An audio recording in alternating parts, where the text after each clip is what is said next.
mudachyate purnasya purnamadaya purnameva avashishyate. Om Shanti Shanti Shantihi.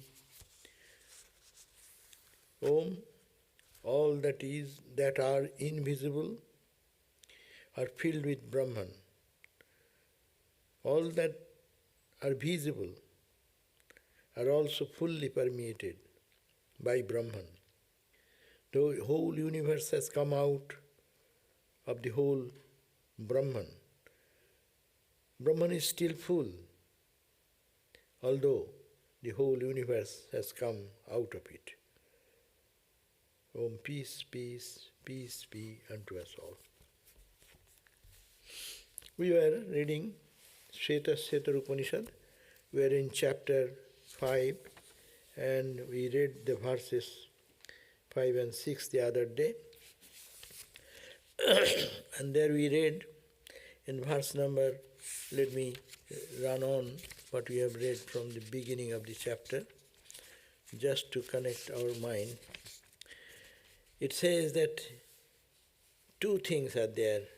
Ignorance leads to imperishable object, and wisdom leads to immortality. From entirely different from these is He, the imperishable, infinite and secret, Supreme Brahman, and in whom exists the wisdom as well as ignorance, and who governs them. The very first verse says there are two things, knowledge and ignorance. Ignorance leads to, in this world of perishable objects, and wisdom leads one's mind to reach immortality. But entirely different from these two is the imperishable, infinite, supreme Brahman, in whom wisdom is also there, ignorance is also there, and the governing power of the whole creation is there. So that is called īśaṃ juṣṭaṃ. So there is another entity, imperishable and which leads to the imperishable, but there is another who governs all these things, in whom everything stands in both. And the second verse, it says, He alone presides over nature, that He, that imperishable absolute. It is said He, it cannot be say he or she, but there is the language is always limited. So the Upanishad says that He alone presides over nature, that in all aspects of it, and it controls every form and every cause of production. So He controls every form created in this universe, and also every cause of, He is the cause of production of everything. That means there is no other cause other than Supreme Brahman, out of which the whole creation has come. So this is the root of everything. He witnesses the birth of the firstborn seer of golden color and nourishes him with wisdom. He is even at the root of all creation, not only creation, as also the creator, first creator, Brahma, Hiranyagarbha. He is the witness. That means He is behind the Hiranyagarbha who created this universe. And He is the ruler of Hiranyagarbha also, who runs this show. And differentiating each the gunas into species is now creation has come. Each genus, every creation into species. They have divided. In human being, how many species is there? In animal kingdom, how many species are there? He created all these species. He differentiated each one, and each species into members. And the Supreme Being withdraws them once more into their own ground. It is the evolution and involution. It evolves, it came from that same cause, the absolute Satchidananda cause, and then it has come out of that, all this creation. Even the Creator God itself has come out, and Creator God has split into many genus and species into members, and the Supreme Being then withdraws all of them once more into its own ground. That means it is the evolution, involution, creation and withdrawing. That's what is called dissolution. Creation is the manifestation coming this way, and withdrawal, like us. As we go to deep sleep, all our consciousness of the outside world comes back to the dream, and dream to sleep. And when you go to sleep, it rests in the consciousness, and the ignorance is the stop point. And then again, next moment when you wake up, it expands, the whole universe comes in front. So, in creation of the entire universe, according to Vedanta, is not one-time creation. It is always constantly going on, evolution and involution. Maybe billion, trillion, zillion of years, and there is an unimaginable number of years. But that is the way it comes and goes. Again, bringing forth the agents of creation. Agents of creation, Brahma, Vishnu, Shiva, etc. The great self holds sway over them all. That means it's saying that Satchidananda, the Supreme Self, that is the ultimate truth. It is always that reality. And it controls everything. Everything comes out of it. If you say it has come out, so this creation has come out of it. And it divides into, here comes Darwin's theory of evolution. Evolution theory. There are all this manifestation happen gradually, and then it is again withdrawn at the time of dissolution. Now, the fourth verse says that just as the sun shines, lighting up all the space above, below and across, even so does that one adorable God, the repository of all goodness and greatness, presides over everything that has nature of a cause. See, given a gross example, as you look at the sun, what is that? Sarva disha urdham adhascha tirjak prakashayam bhrajate jad annanan. That means as the sun is shining his light all and falls on all the thing, up, above, below, right, left, east, west, north, south, every direction. Similarly, that repository of all goodness and greatness, that one adorable, that Satchidananda God, he is not presiding anything, but he presides over everything. Sun does not do anything. Sun only is there. But he controls all of us. Now it is 7:30, we are here. Who controls us? Apparently, I want to go. Apparently my clock. Apparently some other reason. I like to see this guy, see this person. But who controls the time? Time controlled by whom? The sun. What sun does? Sun does not do anything, it is there. So not doing anything, this is a big philosophy to understand.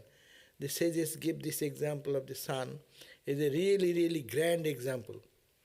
Sun doing nothing, is presence only. The whole universe is guided. Who will get up from bed, who will go to sleep, who will go for work, who will go for breakfast, who will go for lunch, who will fight with each other at this point, when you will send the missile, anti-missile, everything from the mundane to the most dangerous things is happening. Sun. He is doing nothing, he is there. The Satchidananda is there. As the sun emits the light and illumines east, west, north, south, up, below, that consciousness permeates everything, up, below, everywhere. That's the one concept. And he does not do anything, but he is the cause of everything. If we say this way, sun is the cause of everything.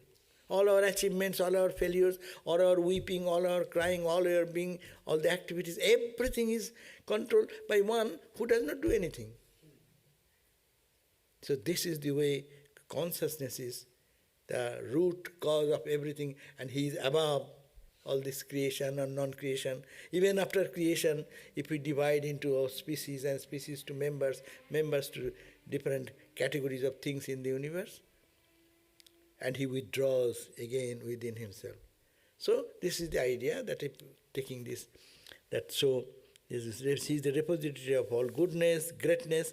He presides over everything that has the nature of a cause. Which is created, he controls everything. Fifth verse we read the other day.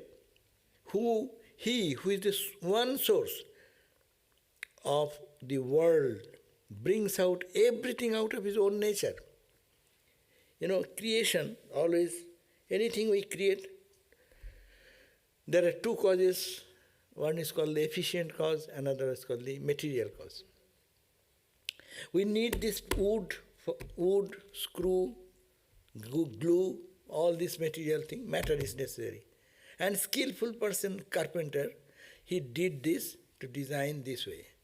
So to construct any object in this house, this temple is built. There is some material which constitute this building. And there is some creative energy behind, which is called mason or whatever, carpenter or engineer or architect. No, there is something.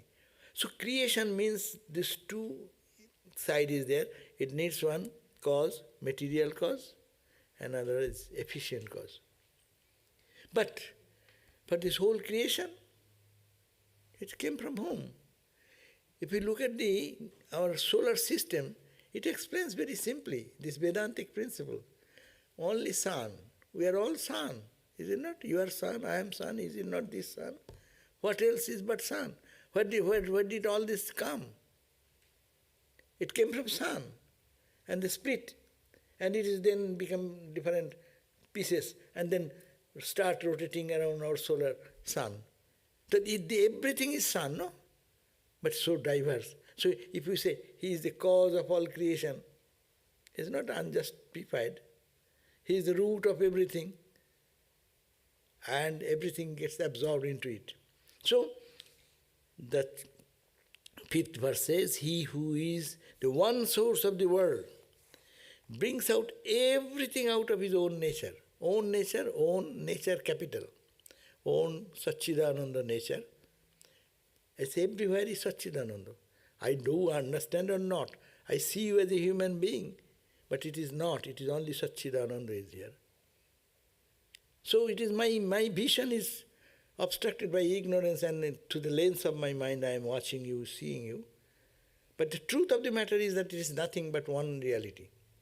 We are watching the waves and ripples and bubbles in the ocean, but it is nothing but water. It is only the ocean water.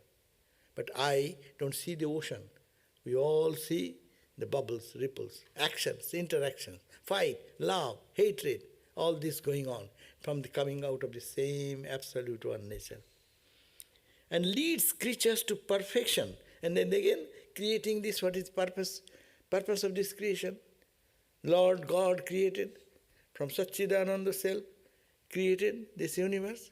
For what? It's for fun. No meaning, no purpose.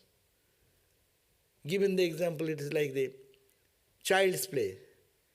Nazrul sang the song, no? Khelicho vishwe virato sishu anmane. Oh Lord God, you are like a big child. Big child, but child. And Khelicho, Hangicho, you are all building up something, breaking that.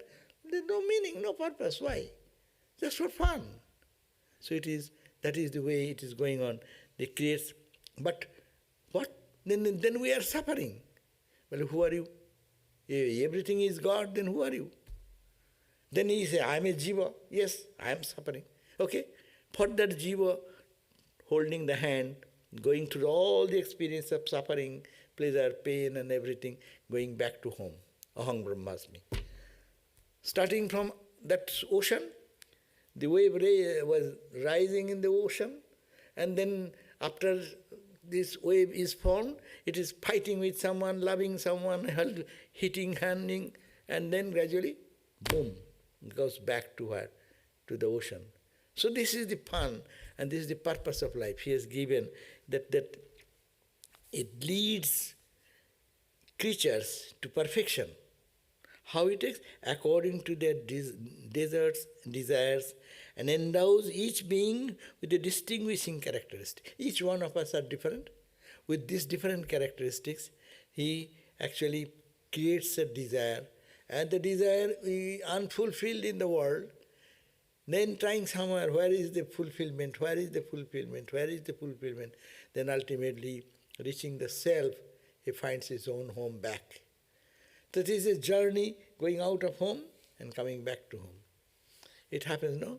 I give the example, the life is a fun, and it is all for fun, but not for fun when we forget this principle. I suppose everyone is very heavily working whole week, and one weekend. He says, weekend is weekend. How to enjoy the weekend? I go to Lake Tahoe. Okay, you go to Lake Tahoe. Then we start skiing. I like to ski. And then you skiing and you crisscross all these things, and suddenly you fell down and broke the arm. Someone asked, hey, why did you come here? You have a holiday. You could have been in your bed, and why to drive so much distance from here to Lake Tahoe, spending money to stay in a hotel, and then you had the desire to ski, and then skiing, and then you just landed in fall, and then you were to a hospital. Baba, why did you go? Come back home. No, ultimately going back to home. But why we do? For fun. What will be the explanation? Why do we do? Most of us do. When one off day comes, and that is the day to go for a long distance drive. You're tired driving so much distance. But that's the fun. So this is the way. The life is like that. It is to be seen. It is coming from the ocean of consciousness, just rising, and it is dancing and singing and playing. That's why it is called a play. That's why lastly he enters back to his own home. Coming from home, coming back to home. Swami Vivekananda says, my play is done. And then he says that I am traveling from life to life in this life's journey, trying to find some peace and joy, and we are trying everywhere and finding not only this world appears to me meaningless, it is a bubble, it is like hollow bubble, etc., etc. Now, oh Ma, please take me back at your home, at your lap, no? So this is the going back, that is the play. You can put that question, there is no response. Why God placed this fun with me? There is no response in it. Why the tiger chased you and was devouring you in your dream? During dream you cannot find the solution. Is it not? Suppose I am dreaming and I saw that someone is chasing me with a sword in hand and actually chopped my head. If we see like that, you wake up, and waking up you think, what is the reason? How did this happen? Oh, you say it is a dream. It is a play of the mind. Simple example is this. Everything you dream, it is your mind showing you. There is no one else but your own mind. Tell your mind has created the entire universe. So you are the cause of your own. But can you find a solution in dream? When you break out and come up of the dream, you say, oh, I was dreaming. It is not true. So this is a dream. This is a play. A daydream or a night dream. That's why Vedanta says it is dream. Para dussapniyagam subha. Upanishad says, O Lord God, remove my dream, daydream, this overwhelming dream that I am the body, I am the mind, and I am suffering, I am this, I am great, I am this, I am angry, I am this. I am not angry, my mind is angry. I am not hungry, my body is hungry. I am Satchidananda, no? So that consciousness to be hammered, and that is the purpose of it. And this journey ends and endows each being with his distinguished characters, that leads the creatures to perfection according to their desires. Thus he presides over the whole universe. So that is why his whole experience ends and he goes back to his home. Knowledge. tad veda gujya upanishatsu gudham tad brahma vedate brahma yonim ye purvang deve rishayascha tad vidu te tu tanmaya amrita vaibhavuva. That also we read the other day. It says, he lies hidden in the Upanishad. This truth, that spiritual truth, which forms the essence of the Vedas. This is the key point. There is one absolute consciousness, that is the Satchidananda. From him, just everything has come out of it, and it is residing on that, and it goes back into it. That's why Upanishad, beautiful word, Upanishad verse. Tajjalaniti shanto upasito. Tajja. Tat means from that. Ja means jata. The whole universe, you see, Tatja. It is not out of void. Something cannot come out of void. Sunna theory, out of void nothing can come. One thing can get transformed into another, but from zero, nothing, from zero something will come. That is not reasonable. So Tatja, Upanishad says, this entire universe with the sun, moon, stars, galaxies, you see, it has come from Tat, that absolute consciousness, Satchidananda. Tat, Ja means Jata, born. Tad alone, the world is playing. For our little lifetime of human years, this universe is incalculable. No? You cannot calculate in your mind. Astronomical figures are such, and modern discoveries are coming out so much that a mind-boggling figures, the distance of the stars, galaxies, all this solar system, how many solar system, how many creation, it is unending. But this entire expanse is setting up on Brahman. The ocean, we are little people. No? If you go to the Atlantic and then in a boat, you see, oh my God, huge waves and struggles are going on, billows hitting each other, dashing. This is going on, but the calm sea is behind. The sea, calm sea in the background, and all these waves and ripples are coming. But it is all grown, birth is from that, and it dances on that, and ultimately all waves end in the ocean. So that's it. It comes out, Tajja, Tadalan, alan means that playing, Taditi, that emerges into that. So this is the philosophy of Vedanta, that he lies hidden in the Upanishad. That means all the Upanishads are talking about him. But no one can get him through Upanishad, reading. Everyone, all these highest philosophies are being spoken in the Upanishad. In the Upanishad it is hidden. Those who are pure in heart, they can feel the presence of the consciousness by reading this verse. If someone is, suppose this verse, if you read this now and meditate on that. Yonim modhitisthati ekaha vishwani rupani yonischa sarva. Just to think in that. This is the verse of Sanskrit verse. But if you word by word go into the meaning and down deep, that is, it is hidden in the words. Words are expression. And behind that expression is the truth. So you have to go deep, dive deep into the Upanishad. And Upanishad's main theme is that one absolute truth. So that truth, Satchidananda truth, or the consciousness we are talking about, lies hidden in the Upanishad, because Upanishad are the expression of that unexplainable, undifferentiated, absolute Satchidananda. This hidden in the Upanishad, and which form the essence of the Vedas. The essential part of Vedas are what? Karma Kando or Jnana Kando? Some say Karma Kando. Karma Kando. First they say Karma Kando is the entire philosophy, that there is a Mimamsaka struggle with the Vedanta. goes on all the time. But it is good to start with all Mimamsa Shastra and to do the jognas and other things. But that cannot satisfy you. That cannot solve the problem of life. You can achieve greatest power or in enjoying the heaven and everything.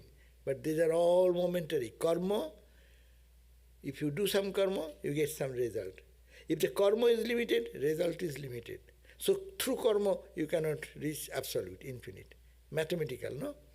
You use 10 pounds of input, you get maybe 1,000 pounds of output. It may be, with some mechanism you can manage. But you cannot get infinite. Input, 1 pound's input cannot give that. Therefore, that truth it remains the same. It is hidden in the Upanishadic statements, and that forms the Jnana-kanda, the Vedas, real Vedas. Him, the Hiranyagarbha, knows as the source of himself and the Vedas. Who is the firstborn? He knows, I am born from that absolute. I am coming down from absolute to this relative. Hiranyagarbha, who is the creator, God of this whole universe, we call Brahma sometimes in different languages. That is, he thinks, he can understand that I am coming from, but not we. We are coming much down. That's why here the Upanishad says, him the Hiranyagarbha knows as the source of himself, means the Hiranyagarbha, and all the Vedas, the source of the Vedas, source of the Hiranyagarbha. Those gods and seers who realize him in former days became identified with him and verily become immortal. Those who have understood this, that is the only reality. Don't be overwhelmed with this creation. Creation is created by someone, Hiranyagarbha. Hiranyagarbha, it is the light so much, effulgent light all around, but he is created from this absolute Satchidananda. Created means has come out of that, and then this whole universe. So the whole conclusion is to go back to that real self, which is the Satchidananda self. Now, 7th verse we will read today. Gunānayo ya phalakarma karta, Gunānayo ya phalakarma karta, kritasya tassaiva, kritasya tassaiva, sa cha upabhokta, sa cha upabhokta, saviśve rupaha, triguna strivarma, pranādhipa sancharati,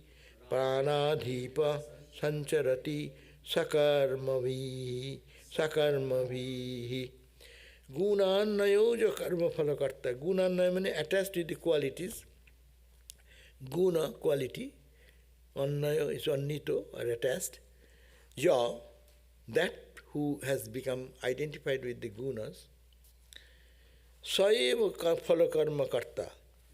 And that person is only does the work for the sake of results, no? Who is attached to the gunas, that means who is within the bond of sattva, rajas and tamas quality. They do work. Why they do work? Because they get attached to the result. If I do meditation, that's also desire. A good desire though. I shall kill someone, that's also a desire. I'll loot the money of others, that's also a desire. So tamaso desire, sattiko desire. And when that desire leads to the karma, and karma binds it because it has a attachment to the results. So this is the guna, follow karma. But who is the karta? He is the karta who identifies with the gunas. Tasya kritasya, of his own deeds, he is the enjoyer. He enjoys upabhokta, enjoys the fruits also. So he is the person who enjoys, who identifies with the gunas. That's why who is a Brahmajnani, he does work, but he does not get attached. Christ, Buddhas, Ramas, Krishnas, Vivekananda, Holy Mother, they did work. Much work they did. But they didn't get attached because they are, though within the gunas they are working, but they have no attachment to the result of their actions. Because they have no personal desire, personal expectation, personal achievement. There is nothing as such. Achievement will happen. People may see, people may praise, that's a different thing. But for him, he has no ego identity. So he does not neither get the praise, neither accepts the praise or accepts what is not loving respect. He, prana adhipo, though the master of the senses, prana adhipo, prana, 5 senses, 5 breathing, what is prana, apana, samāne, udana, vyana, 5 functions of the breath, or prana is the life force, who is the controller, prana adhipo, master of life, triguna, bound by the three gunas, is bound, vishwa, assuming various forms in the world, trivartma atma, there are 3 paths. Then 3 paths, the sakarma bhi, on account of his own deeds, sancharati wonders. That means only he who gets attached to the pleasurable qualities of things does work for the sake of its fruits. Gita's repeated teaching is this. Who does work? Even Buddhism. Why we are here? Jiva, life has dukkha, suffering. Why dukkha? What is Buddha's response? Because you are born. If you are not born, there is no dukkha. So you are born. Why am I born? Because you have some desire. Why I desire? Because you did some karma. Why karma? Karma leads to desire. So just go on analyzing. It is the wheel of desire leading to karma, karma leading to fruits, fruits leading to again desire, desire leading to karma, karma leading to food. This cycle goes on and on and on. Who can be out of it? Who does not attach to the karma? Desire, you do karma, but no desire. Effortless karma. That's why their karma becomes perpetual and they become the source of peace to the whole universe. Those great souls who do karma without any selfish motivation, without any desire. Bhagavad Gita says, though I have nothing to achieve in the world, but look at me, I am constantly engaged in work. I am engaged in work constantly, though I have no purpose. I need not have to achieve. I am the Lord God of the universe. What shall I achieve? We are imperfect that we want. We are limited. That's why we think we should get more and more and more. Where it will end? Until you reach bhuma. Aldalpe shukham asti, moha bhuma eva sukham. No one can be satisfied in any achievement. It is impossible in the material world to get satisfaction for any achievement. One Swami of ours, he was one of our president later on, I told that story maybe. So before his joining a monk, he was doing some job in some office in Mumbai. And he was sitting there, and on the stone he was sitting, and at the end of the door he was a little philosophic, so he came and sat down there and looking at the rambling of the waves of the ocean, and then looking at the far distance, and then he thought, Acha, what can satisfy me? Acha, suppose I am working in this company, my goal, I shall be CEO. Suppose if I become CEO, what will happen? Then, good. But will you be happy? He's an advanced soul. He's just thinking with himself and he's crossing step by step. Then he said, no, I'll look for a bigger company and have some bigger position. Multi-billion, $1 billion, billion company. I'll be the CEO. Then what? Will you be happy with this money, with this achievement?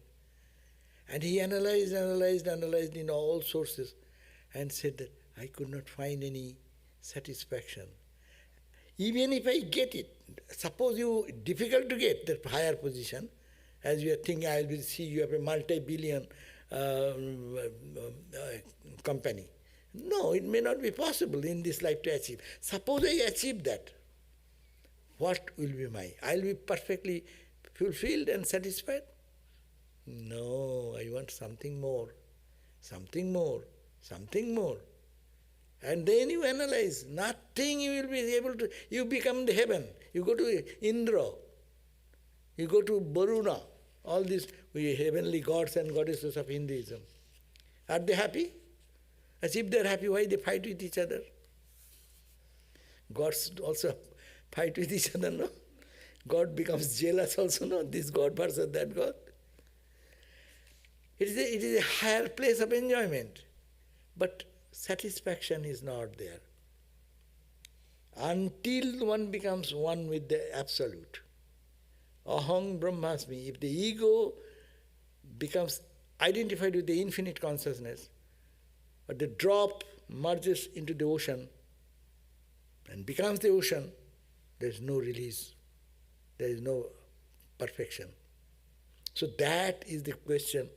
He enjoys the fruits of action. He identifies himself with the gunas. So, not knowing that I don't need this. These are only apparent play of my mind. Mind is showing this me, myself. Mind is showing this universe. Impure mind. When the mind becomes pure, you are who you are. Every day we are experiencing that in our dreamless sleep, is it not? Where goes our world? So when you go to sleep, suppose we'll go to sleep tonight, even say last night, when you were in the work, that's okay. This is the reality. How can you say it is not reality? Yes, you see, I see, everyone. In the dream also you have the same experience. You also see, I also see there in the dream bodies. Everything is real. Thirst, hunger, sweating, fan, air condition, car, everything is real. Every experience is real. But you go to sleep, what happens? Where is your dream world? Where is your experience of the gross world? Where the anxieties, worries, achievement, success, failure, where does it go when you deep sleep? You are there or not? You die? No. You are there. But you are detached from everything. How you think that this world is only the reality? And that's everyone finds peace in deep sleep, no? Everyone finds sleep is a good avenue for getting rest of the body, mind, and your all anxieties go away, all tension go away, no? So there is no anxiety, there is no tension, there is no achievement, there is no... All things merge into something where is a peaceful state. Of course, we don't attain permanent peace because there is an obstacle we call the ānandamaya kosha, the last barrier course. So it is blocking there. That's why that this whole universe can be conquered. It is called conquering the world. Spirituality is not hush-push thing. Spirituality is conquering the whole concept of our reality and to find who we are in our essential nature. And when that concept will come, concrete experience will come, he comes back and he becomes an illumined soul. That's why we practice meditation. Meditation is a conscious movement in an inward journey of my own self. That's why people close their eyes, try to focus in their heart, that whatever their guru teaches, and then go much deeper and deeper. Forget the external, forget the mentation of this of the mind, and goes deep, and enters into the deep samadhi. Bas, and they become a realized soul. We difference between the deep sleep and this samadhi is this: we go a fool, enter into the land, come back the same fool. As I was yesterday, I came back the same in the morning. But when you go there once, like that conscious movement of meditation and prayer and purification of the heart, you come back a realized soul. Brahmagyani. You are a knower of truth. Sthita prajna. You become transformed because you know who you are and you know what is going on here. So that's why it says only he who gets attached to pleasurable qualities of things does work for the sake of fruits. I want to get this result. That's why I work. If there is no expectation, I will work, but I will have no attachment. If you can work, you cannot work. That's okay. But even if you work, Shankara will say, and our philosophy will say, you cannot stay so long you are in a body, you are working. You are looking at, that's a work. You are sitting idle, no, I am not doing, I am closing my eyes. No, you are thinking something, that's a work. It may not be physical work of taking a load on your shoulder, but it's a mental work, you are continuously doing that.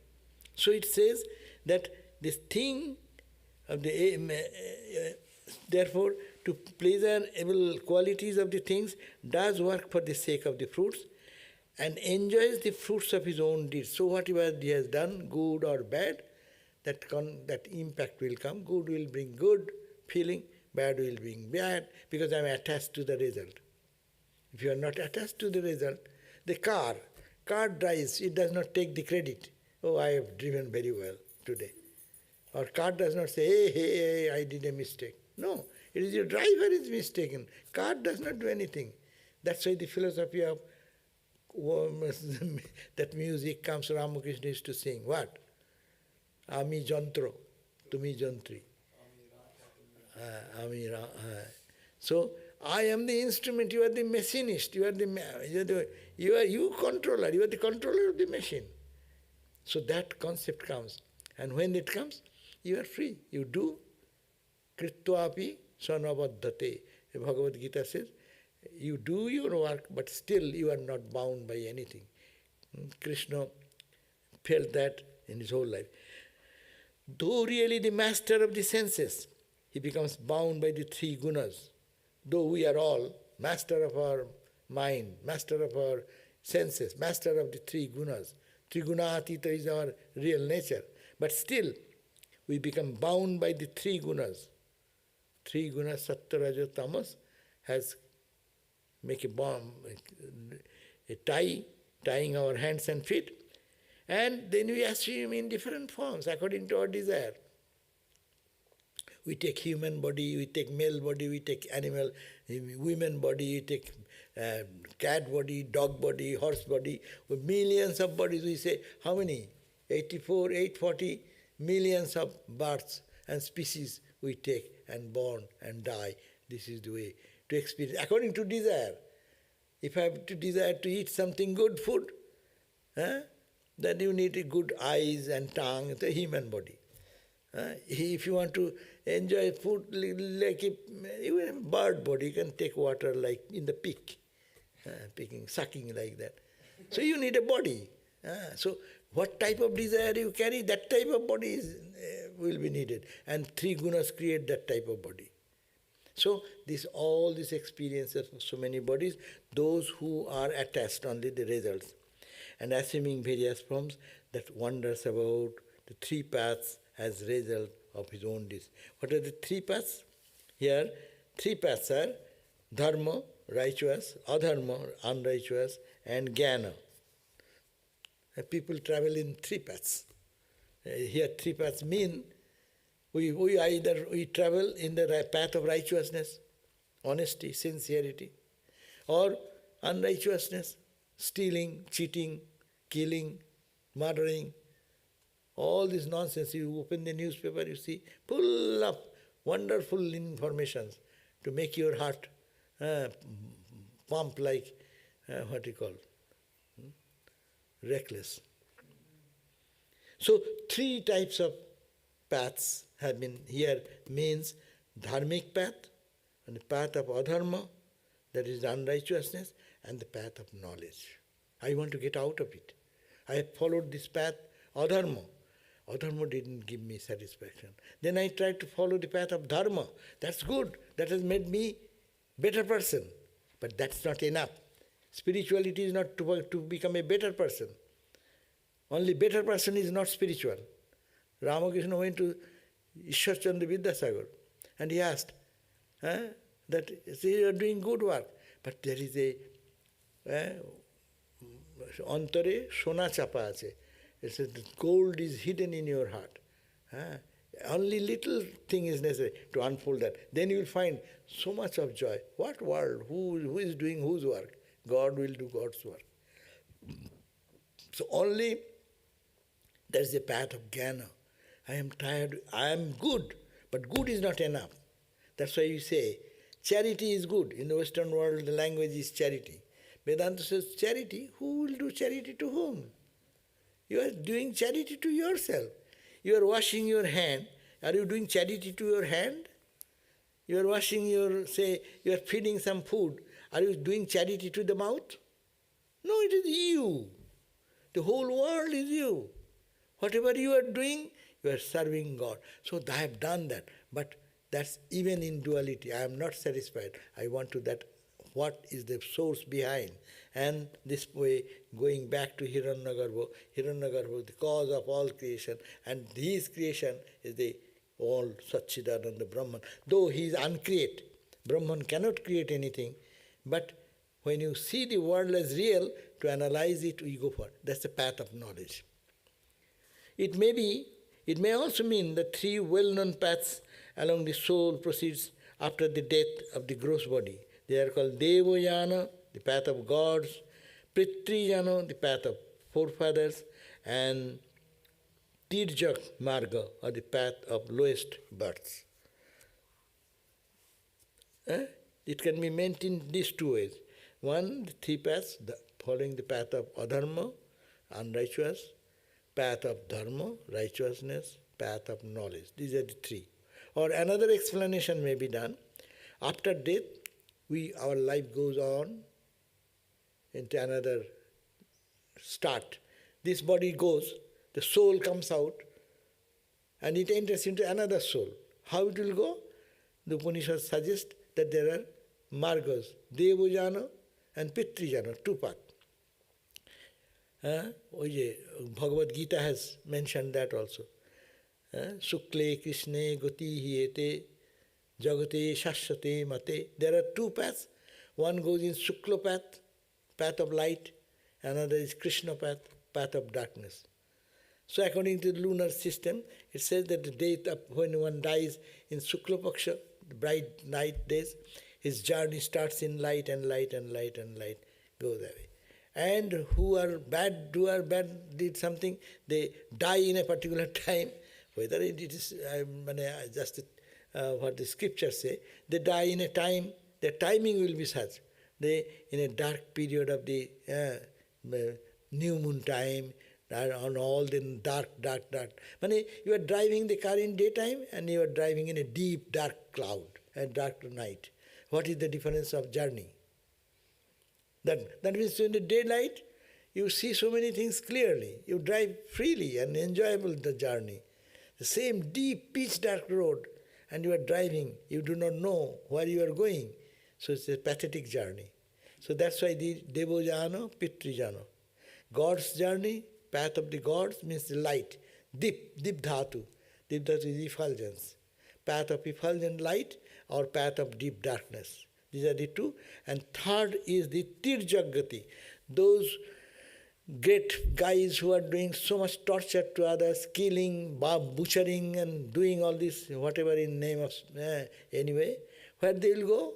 Where their karma will take them? Tirjagati.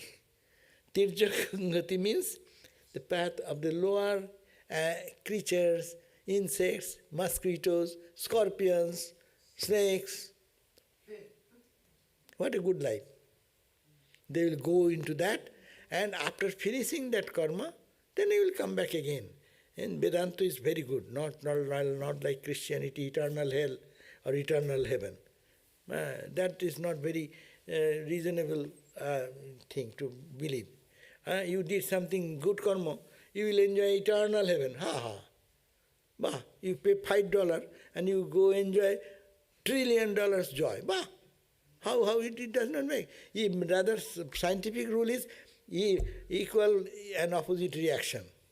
Each action has equal and opposite reaction. You give £5, you get £5 back. As a concession, say maybe £6. But you cannot expect eternal heaven. And it's also untenable. You did something wrong or bad, you will go to eternal hell. No. It's more democratic. And it really says, it makes sense. Then you feel that you did some bad karma, okay, you have some punishment period. And you come back, I give the example, spiritual journey never returns back. It is going like this, you find an exit. Good exit, bad exit, whatever. Enjoy that or experience that bad or good, whatever your karma, and then come back again in the same exit and move forward. Spiritual life is like, in Vedanta, there is no retardation. But blockage, it gets blocked. Bad karma, evil karma, it is karma theory. Karma theory is not the perfect theory. We cannot say karma theory is the absolute theory, no. But rational people will come to accept this karma theory as a reasonable ground that understanding the truth. Because it is reasonable that you do this good karma. I took some, say, chili in my mouth. I know or I do not know what will happen. I do not know, so chili will not have an effect on me. I put my finger in the fire. I do not know it is fire. I put my finger. Oh, it will burn or not burn. I put my finger on the snow and I feel it. No, I do not know why it is cold. No, karma will have its effect. It is the most reasonable point. So in that way, this karma, to what type of karma one does, accordingly they get to the path of the devas, the path of light, and enjoying their journey, and the path of light to the eternal light. Or he may come back again to born in a holy family, in such a surrounding from the childhood. They will get the higher values of life. They will be peaceful people, parents are peaceful, family is peaceful, joyful. The child is reared up with high spiritual wealth and prosperity. The child meditates. I've seen 3-4 years children, they're sitting with mom and dad doing, and the child also goes and sits, looks at mom and dad and does. He does not know anything, but his sanskaras are boosted in a path of purity and love. And there are other families also. The mom and dad is fighting and hitting each other and doing it, and children, and they also start fighting with each other. With the boys goes to the school, they are imbibing those characteristics. So it is they say they are born in such suci srimatang gehe yoga bhrashto abhijayate. Those who are practicing much spiritual discipline, after death they are born in the next life into a suci srimanta. Suci means pure. The family which is very peaceful, joyful, happy family. Not maybe rich or poor is not the question. They are happy family, whatever is their peace reigns in their home, and in that type of spiritual atmosphere they are born. See, suppose a boy who is practicing meditation at the age of 3 or 4, when we started our life, spiritual life. After finishing college, this, that, I came to know about Vivekananda, or I need to go this way, then I got to then I started chanting Om Shahana Bhavatu at the age of 30. And the boy started at the age of 2, 3, 4. So that is the environment they are born. They call the Suci and Shrimanta, which is Mother Lakshmi's grace is there, peaceful house, they are born. And others will be born in such environment according to their karma, and those who have done bad, worst karma, they will be born in lowest of the lowest life. And for experiencing that type of karma experience, then come back again to move on the journey. So 3 paths, okay? Let me, as I read the other translations to understand the same verse. It is the 7th verse. He who is endowed with the attributes, who is as performer of actions leading to a result, and is himself the enjoyer of the result of that very action which has been done, he has many forms, is possessed of the 3 qualities, has 3 paths, is the master of the vital force, moves by his own action. So that is one translation who is following the Shankara's ideas. And I will read another book. It is Swami Lokeshwarananda Swami has translated this and explained. It says, the cosmic self, the Paramatman, when associated with the three gunas, Sattva, Rajas and Tamas, is referred to as the individual self, Jivatman. So who is Jivatman? Cosmic self added with the three gunas become individual soul. It has its desires, when comes to the individual soul, desires which prompt it to do various things, and it enjoys the results of whatever it does. It also assumes various forms, body, suited to the results of its fruits to enjoy. If you have to enjoy royal food, so you are born in a royal family. Your karma will take you to that body. And you are whatever your karma, that will bring that. These forms are products of the three gunas, and maybe of a god or goddess, or a man or woman, or even an insect. Thus the ruler of the five pranas, the individual self, lives its life according to the work it has done. So that is the karma theory is coming. It is very good. Vedanta gives don't attribute its problems to God. God is doing this. Why God is doing this? Why God was sleeping on 9/11? God is not sleeping or doing anything. Your karma is doing all these things. That is more responsible reply to this. So here is the point. Don't blame God or anybody. Take your own responsibility. You did something, that is the result. You can do something to change yourself. So be powerful, be active, and take your own responsibility on your own shoulder. Every jiva or individual self is gunannaya, a possessor of the gunas. There are three qualities of gunas that combine to form the nature of every individual. Sattva, sattvika quality or calmness and wisdom. Rajas, quality of activity. Tamas, quality of laziness and inertia. All of these us possess these three gunas in various combinations. That all of us differ from one another cannot be questioned. That's why we differ each other. The three gunas in different proportion. Sattva, Rajas and Tamas. S, R and T. And they compose. Say someone's sattva is 80%. Someone's Rajas is 10%. Tamas is. He will be a different person. And if the sattva quality is less, Rajas is more, his behavior will be different. So these three gunas constitute our nature. That all of us differ from one another, that cannot be questioned. Even two brothers or two sisters differ in their temperaments, their habits, their tastes, and their inclinations. And these differences are caused by the difference in their gunas. That's why we say cultivate sattvika quality. Spiritual life means cultivate sattvika quality, avoid rajas and tamas quality. So those who are tamas, you cultivate rajas quality. Those who are rajas, cultivate sattva quality. Those who are sattva quality, get above the three gunas. So the Bhagavad Gita describes the gunas thus: sattva is pure and luminous.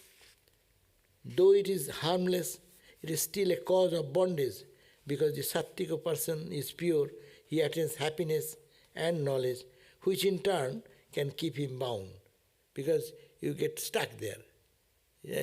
Some people say little meditation and you get absorbed and stuck there. And that is bondage. You are going to sattvika quality, but sattvika is a bondage. Sattvika is like a gold chain. Chain with shackle, which binds us. Iron chain and gold chain. Both are chain. If someone binds me with a golden chain, I cannot move. So I may say, oh, it is golden chain, it's very good. But you are bound. So that's why you go beyond the gunas. The characteristic of rajas quality is attachment. Rajasic person has many desires and is ambitious and is aggressive. His ambition keeps him bound. The characteristic of tamas is ignorance. The tamasic person is easily deluded and makes many mistakes. He is lazy and sleeps too much. That's the tamas quality. Sattva and tamas often looks alike. You get out from a good sleep, your face is so serene. And you may think, oh, Swami has come out of meditation. But I am coming from sleeping. So tamas and sattva sometimes appear same. Be careful. But they are completely opposite in nature. Sattvika person has no ambition. He is content with whatever he has. If he is poor, he does not bother him because he knows that this world is ephemeral. If he is knowledge and pure mind, he is happy. He does not want anything else. A tamasic person also has no ambition, but it is because he is lazy and does not want to work. Sri Ramakrishna used to tell a story to illustrate the characteristics of the three gunas. Once a man was walking in a forest, that story you know. Three dacoits, three people were there, and he caught him. Someone said, take away whatever money and wealth, give us. And then they wanted to kill him. Tamas. And the Rajas dacoit says, what's the use, my brother? We have taken away the money. Let us not kill him. Let us bind him. So they tied him in a tree. And the poor guy in the forest, where he'll go? So all the dacoits are going. Sattvika dacoit look back. They said, oh, this poor guy will be tied like that, and no one will be able to know, and he will die here this way. All the time being tied in a tree. Okay, he came. Sorry, I am untying you. Sattva releases you from bondage. And then he shows, come, I will show you the path. And beyond this forest of life, you come. There is your home. And this guy was very happy. He said, sir, you saved my life and you show my home. Why not come have a cup of tea? Well, I cannot go there. I am a dacoit. I live in the forest of world. So that's a very beautiful example Ramakrishna gave to demonstrate the three gunas and beyond. A person has to go beyond sattva to attain mukti. And phalakarma karta means is the jiva, the individual self. The jiva works with a view to gain something. He has a desire for the result of his work. The jiva is also called prana adhipa because he is the lord of the five aspects of the prana, the vital breath. Trivartma means threefold path. After death, there are three paths that jiva may take depending on his karma. Some people go to devā, go to heaven and becomes a god or a goddess. Others go to Pitriloka, to the world of ancestors. But if a person's karma is very bad, he may be immediately reborn in this world as an animal or even an insect. No matter which path we take, however, we are eventually reborn in this human realm. That whatever body you take, unless you get realization, you will have to come back. That's the point. It is all the question of your karma.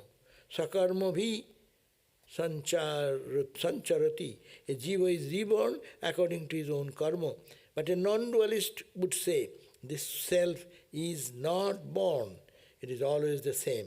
So how can you say that it goes to heaven or it is reborn as an insect? Vedanta says that truly speaking, we are always Brahman. But because of our ignorance, we ourselves make a distinction between the jiva and Brahman. We think we are separate and we become, and because of this ignorance, we run after sense pleasures. We hurt others. We do make many kinds of wrong actions for which we have to pay the penalty. We must be born again and again. At present, though we may be told that the self is one with Brahman, we still find ourselves doing things we know we should not do. It is as if we are compelled to do things which we know will hurt us. We are not free. Thus, our most important task is to find out how to overcome our ignorance and get out of this cycle of birth and death and we must realize our identity with Brahman. So, that's the conclusion. Go beyond the three gunas and don't get stuck into it. And we must have to overcome this. Otherwise, this life goes on back and forth, back and forth, back and forth. Om Shanti, Shanti, Shanti, Harihi Om Tat Sat, Sri Ramakrishna Arpanamastu. And tomorrow will be Swami Medhananda giving the which class? Gospel of Sri Ramakrishna. Tomorrow Swami Medhananda, 7:30.